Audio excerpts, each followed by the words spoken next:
Magandang araw po sa inyong lahat. Ako po si Dr. Louis Mar Gangcuangco, University of the Philippines, College of Medicine, Class of 2010.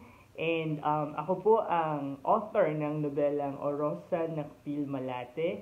Ito po ay tungkol sa isang medical student na mahilig gumimik sa Malate.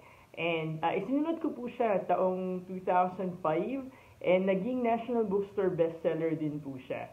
So ngayon po, ito po ay i-republish ng Alubat Publishing. So sana po ay magustuhan po ninyo ito. Yung po ang unang tanong ay paano mo maihahalin tulad ang inyong libro sa mga nararanasan ng mga umiibig at di umiibig ngayong pandemya. So, ang pandemya po ngayon, ang COVID-19, talagang challenging po sa lahat. Very, very difficult time. Emotionally, mentally, financially. Marami po talaga mga bagay na hindi natin ma-predict, no? So very, very difficult. So, ang nobela ko po ay tungkol po sa mga paghihirap na pinagdaanan ni Dave.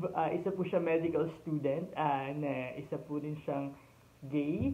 And papakita po dito yung paglaki niya, at kung paano po niya talagang tinanggap ang kanyang sarili at ang mga challenges, mga panloloko, heartbreaks, etc. So, in a sense po, ito pong nobela ay istorya kung saan ipinapakita na talagang kailangan po natin ng pag-ibig, no? Regardless of what's happening around us. Yung suporta po ng pag-ibig buhat sa kaibigan, pamilya, at sa special someone, importante po. So, yun po ang pinaka-mensahe ng book and also HIV awareness. Kaya po may red ribbon. So, isa pong question dito ay, alinsunod sa tema, naranasan mo na ba makatagpo ng pag-ibig sa hopeless place? Masasabi ko po na marami na po akong pinagdaanan sa aking buhay.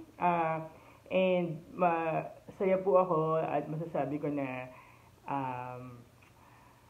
I'm very grateful na marami pong tao. Ang pag-ibig po kasi sa akin hindi naman kailangan parating romantic, di ba? So, nandiyan po ang pag-ibig ng mga kaibigan, pag-ibig ng pamilya, and may naisulat na ba akong akda hinggil dito? Isa po dyan ng Orosa Nakpil, na nagsasalamin ng aking mga paghihirap at challenges during when I was growing up. But it's not an autobiography. Ito po ay inspired by some experiences that I had. Yun po. But yes, thank you. Thank you.